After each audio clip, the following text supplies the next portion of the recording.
Assalamualaikum warahmatullahi wabarakatuh. Perkenalkan, nama saya Suci Putri Ningsih dengan NIM C1C022110. Saya berasal dari prodi akuntansi. Baiklah, saya di sini akan menjelaskan mengenai pengertian KUP, hak dan kewajiban wajib pajak, serta NPWP dan NPPKP.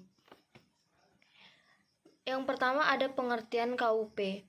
KUP adalah singkatan yang biasa dipakai untuk ketentuan umum dan tata cara perpajakan. Undang-Undang KUP memuat ketentuan umum dan tata cara perpajakan yang pada prinsipnya berlaku bagi undang-undang pajak material, kecuali dalam undang-undang pajak yang bersangkutan telah mengatur sendiri mengenai ketentuan umum dan tata cara perpajakannya. Pengertian KUP atau ketentuan umum dan tata cara perpajakan adalah hukum formal yang berisikan peraturan-peraturan mengenai tata cara pelaksanaan pemungutan pajak oleh negara. Kemudian ada hak dan kewajiban wajib pajak. Berikut hak-hak wajib pajak yang bisa Anda dapatkan. Yang pertama yaitu ada hak dalam hal wajib pajak dilakukan pemeriksaan. Yang kedua, hak mengajukan keberatan, banding, dan peninjauan kembali. Ketiga, ada hak atas kelebihan pembayaran pajak. Yang keempat, ada hak pengembalian pendahuluan kelebihan pembayaran pajak. Kelima, hak untuk pengangsuran atau penundaan pembayaran. Keenam, hak kerahasiaan. Ketujuh, hak pengurangan pajak bumi dan bangunan atau PBB. Kedelapan, ada hak penundaan pelaporan SPT tahunan. Kesembilan, ada hak pembebasan pajak. 10, hak pengurangan PPh pasal 25. 11, hak mendapatkan insentif perpajakan. 12, hak mendapatkan pajak ditanggung pemerintah. Kemudian ada kewajiban wajib pajak. Di samping berhak melakukan berbagai hal di atas tadi, wajib pajak juga mematuhi berbagai kewajiban perpajakan. Berikut ini antaranya. Yang pertama ada kewajiban mendaftarkan diri. Yang kedua, kewajiban memberi data.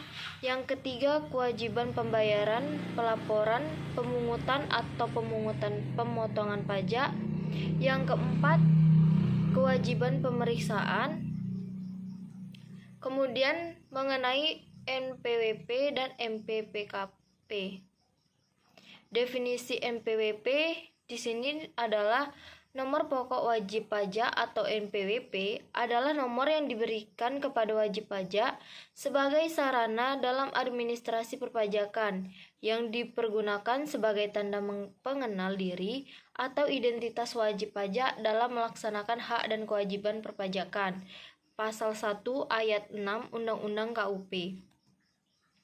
Kemudian ada fungsi NPWP di mana berdasarkan Undang-Undang Nomor 28 Tahun 2017, fungsi NPWP adalah yang pertama sebagai tanda pengenal diri atau identitas wajib pajak.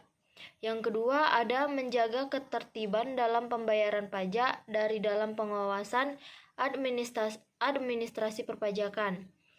Yang ketiga, keperluan terkait dokumen perpajakan, termasuk keperluan pelaporan surat pemberitahuan atau SPT, masa dan tahunan.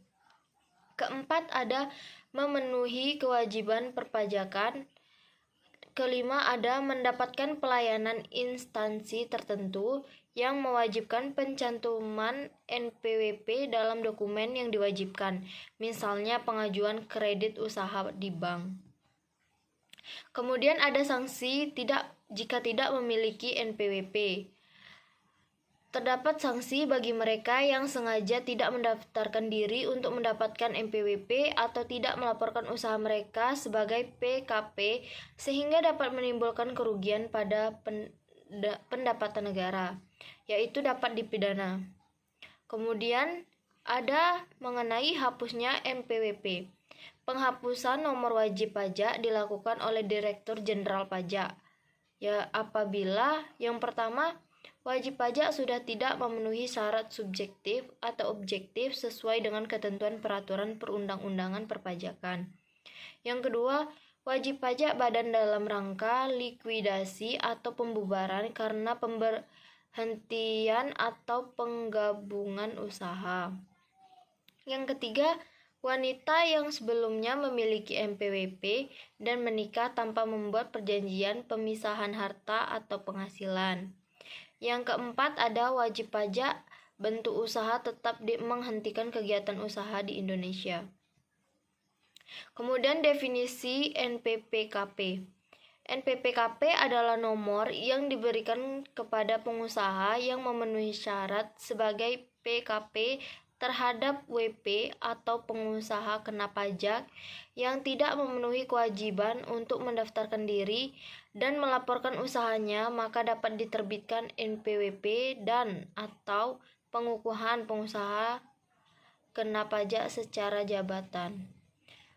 Di mana ada fungsi NPPKP. Yang pertama, fungsinya sebagai identitas PKP yang bersangkutan. Yang kedua, pengawasan dalam melaksanakan hak dan kewajiban di bidang PPN dan PPNBM. Dan yang ketiga, sarana dalam memenuhi kewajiban pajak pertambahan nilai dan pajak penjualan barang mewah atau PPNBM. Kemudian ada sanksi NPWP dan NPPKP. Sebagaimana yang diatur dalam pasal 39 Undang-Undang Nomor 16 Tahun 2000 tentang perubahan kedua atas Undang-Undang Nomor 6 Tahun 1983 tentang ketentuan umum dan tata cara perpajakan, bahwa bagi wajib pajak dengan sengaja tidak mendaftarkan diri atau menyalahgunakan atau menggunakan tanpa hak NPWP pengukuhan PKP sehingga dapat menimbulkan kerugian pada pendapatan negara, diancam dengan pidana penjara selama-lamanya 6 tahun dan denda paling tinggi 4 kali jumlah pajak terutang yang tidak atau kurang dibayar. Kemudian hapusnya NPPKP. Direktur Jenderal Pajak karena jabatan atau atas permohonan wajib pajak dapat melakukan pencabutan pengukuhan pengusaha kena pajak. Pengusaha kena pajak dapat dilakukan dalam hal yang pertama, ada PKP pindah alamat ke wilayah kerja kantor pelayanan pajak lain. Yang kedua, sudah tidak memenuhi persyaratan sebagai PKP termaksud PKP lain, peredaran atau penerimaan bruto untuk suatu buku tidak melebihi batas jumlah peredaran atau penerimaan bruto untuk pengusaha kecil. Ketiga, PKP telah dipusatkan tempat terutangnya pajak penambahan nilai di tempat lain. Keempat, PKP penyalahgunakan pengukuhan PKP. Baiklah, sekian yang dapat saya presentasikan mengenai mata kuliah perpajakan 1 saya. Saya ucapkan terima kasih. Jika terdapat kesalahan, saya mohon maaf. Saya tutup dengan wabillahi taufiq wal hidayah. Wassalamualaikum warahmatullahi wabarakatuh.